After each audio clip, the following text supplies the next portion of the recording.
Bonsoir et bienvenue sur le plateau de 8 Mont-Blanc. Vous en avez l'habitude désormais, c'est l'heure de Sport 8. 13 minutes pour parler sport. Au programme ce soir, du cyclisme avec mon invité Vincent Terrier. Vincent Terrier, bonjour. Bonjour. Vous êtes le directeur sportif de Chambéry Cyclisme Formation. Nos plus fidèles téléspectateurs ont l'habitude de vous voir. On va revenir avec vous sur une année encore incroyable pour votre club.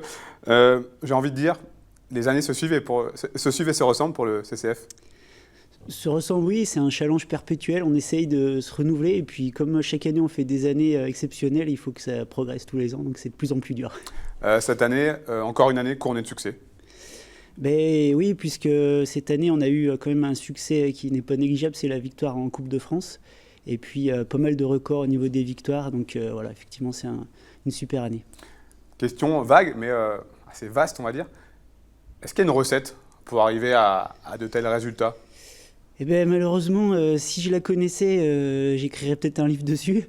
Mais non, il n'y a pas de recette. Ça vient surtout du groupe qui se renouvelle chaque année avec des cadres qui restent, qui transmettent et une dynamique de groupe qui prend et qui donne des effets surprenants. Allez, donnez-nous un petit peu quelques chiffres là, qui illustrent la saison de vos coureurs. Combien de victoires sur l'année ? On doit en être à 33 en fin d'année. Donc encore une fois, record battu, qu'on s'était vu l'année dernière. Record battu, c'est ça. Ouais. On était à 29 l'année dernière, donc 4 de plus cette année. Vous l'avez dit, cerise sur le gâteau, le CCF a remporté donc, en fin de saison la Coupe de France de Division Nationale 1. Qu'est-ce qui représente ce titre ? C'était pas forcément un objectif en début de saison. C'est pas un objectif dans le fait qu'on a des coureurs qui sont jeunes et voilà, c'est une course qui demande un petit peu de maturité. Et puis on a des priorités autres sur des courses internationales ou voilà, sur le circuit U23 notamment, puisqu'on a des coureurs essentiellement espoirs. Mais voilà, c'est un circuit qui représente quand même un beau prestige, puisque les coureurs en général qui remportent ces courses sont très remarqués, sont convoités par les managers. Et voilà, c'est cette épreuve le long de l'année. Donc ça représente aussi une continuité, une régularité dans l'année, où on a pu mener notre barque du début à la fin en rivalisant avec nos amis bretons de l'Oudéac. Et puis sur la dernière manche au mois de septembre, c'est là que la décision s'est faite et qu'on a pu remporter la finale. Est-ce que ce sont des résultats qui vous surprennent ? Vous, en tant que directeur sportif, est-ce que vous êtes encore surpris par les performances de vos coureurs année après année ? Oui, bien sûr, parce que, comme je dis, ce sont des jeunes coureurs. Et puis, on travaille dans une continuité qui est limitée avec ces jeunes coureurs, puisqu'ils sont de passage en moyenne 2 ans. Les plus grands cycles vont faire entre 3 et 4 ans maximum. Donc voilà, il y a des jeunes qui arrivent, on est obligé de transmettre. Un tiers l'effectif est renouvelé chaque année. Donc il faut travailler sur la transmission de l'expérience. Donc voilà, je suis étonné que ça puisse perdurer et puis que les jeunes qui arrivent sont performants rapidement. Vincent, je vous propose de parler ski freestyle à présent. Avant de revenir au vélo, Jérémy Pancras, membre de l'équipe de France de ski freestyle, avait participé aux Jeux Olympiques de Sotchi en 2014. Il vient de choisir de mettre un terme à sa carrière à seulement 24 ans. Emmanuel Jaude l'a rencontré au sommet du Semnoz.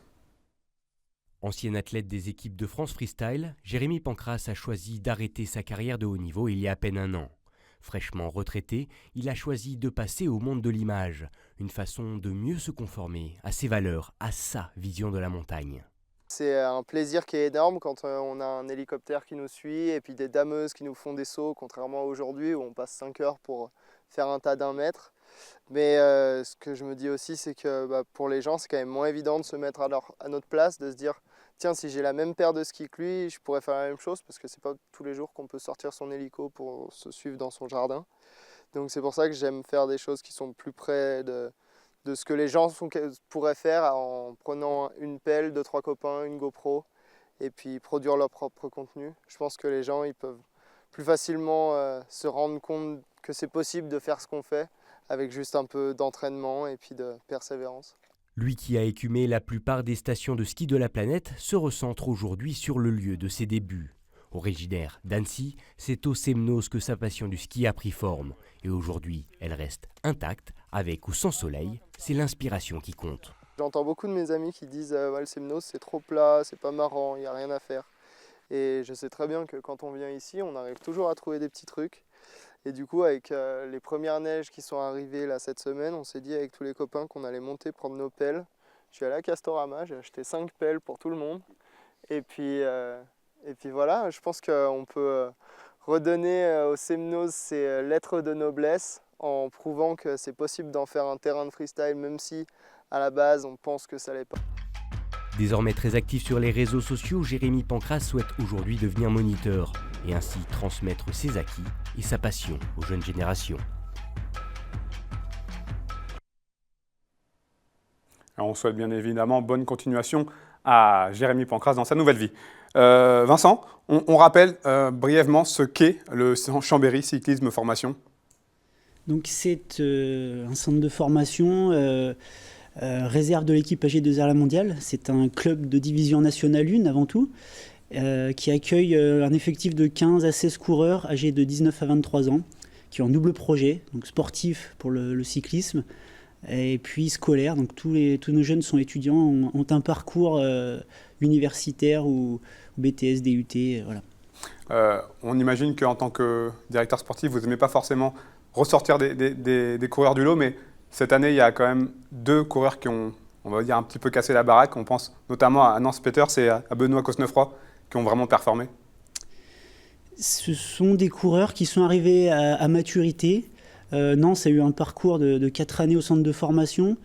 Il a su transmettre la bonne humeur, son expérience auprès des plus jeunes qui sont arrivés, et puis a créé une dynamique de groupe qui a fonctionné sur le plus haut niveau. Il a été, il faut le rappeler, recordman du nombre de sélections en équipe de France. Et puis Benoît, qui avait eu un grave accident l'année dernière, a pris une sacrée revanche sur la vie et puis sur sa jeune carrière cycliste. Et il est arrivé à une vitesse de croisière qui lui a permis d'être omniprésent toute la saison, avec notamment 2 podiums, 2 titres de vice-champion de France, Espoir et Élite. Et puis il nous a quand même remporté une manche de Coupe de France au sprint, ce qui n'est pas négligeable pour nous. Et puis une participation à des compétitions internationales, on pense notamment au championnat du monde Espoir. Tout à fait, donc Nance et Benoît. On avait également Kevin Genietz qui est tout jeune, notre luxembourgeois, et on avait donc 3 coureurs au championnat du monde au Qatar au mois d'octobre. 2 coureurs qui évolueront prochainement chez AG2R, la mondiale. Voir des jeunes comme ça passer en pro, on imagine que ça valide un peu le projet. Mais effectivement, Vincent Lavenu nous accorde sa confiance pour lui former des coureurs, avoir une lecture à long terme avec une formation par rapport à ses demandes. Donc quand nos jeunes coureurs accèdent à ce rang professionnel, ça valide une étape. Après, leur carrière n'est pas terminée, hein, c'est une étape, on leur fait bien comprendre que ce n'est pas une finalité, parce que derrière, il faut perdurer et le plus dur reste à venir. La transition avec AG2R est toute trouvée. On a beaucoup parlé cette année d'un homme que vous connaissez bien, Romain Bardet, récent 2e du Tour de France. Romain Bardet qui était présent en Haute-Savoie cette semaine pour la présentation d'un partenariat entre AG2R et Mavic. On l'écoute. C'est ma formation, c'est un état d'esprit, c'est la manière dont je me suis formé. C'est vrai que j'ai appris mon métier de coureur cycliste là-bas. Bien plus que ça, de vraies expériences de vie avec des coéquipiers qui sont devenus pratiquement des amis. Donc c'est vraiment presque les meilleures années de ma vie. Une période vraiment déterminante de ma vie, puisque je vais avoir 19 ans quand je suis rentré à Chambéry. Et c'est vraiment là où j'ai pu m'accomplir en tant que grandir et continuer mes études et surtout me former pour l'avenir et devenir bien sûr coureur professionnel aussi. Donc ça a été vraiment fondateur pour moi. Leur premier supporter, c'est vrai qu'il y a vraiment un sentiment d'appartenance, c'est un lien fort qui nous unit, même si je ne les connais pas tous personnellement, mais c'est vrai que j'ai une attention particulière à leur parcours à tous. Et je me plais à en retrouver la plupart maintenant dans l'équipe pro, parce qu'on ne sera pas loin d'un tiers de l'effectif l'année prochaine. Romain Bardet qui dit ces années à Chambéry Cyclisme Formation, c'est quasiment les plus belles années de sa vie. C'est des mots qui doivent vous toucher? Ouais, c'est sûr, c'est touchant. On travaille tous les jours à créer vraiment une vraie identité, une cohésion. Et quand ça se transmet, que ça perdure chez les professionnels, parce que comme il dit, ils seront 10 l'année prochaine, un tiers l'effectif. Sacrée performance. Là, ça commence à parler.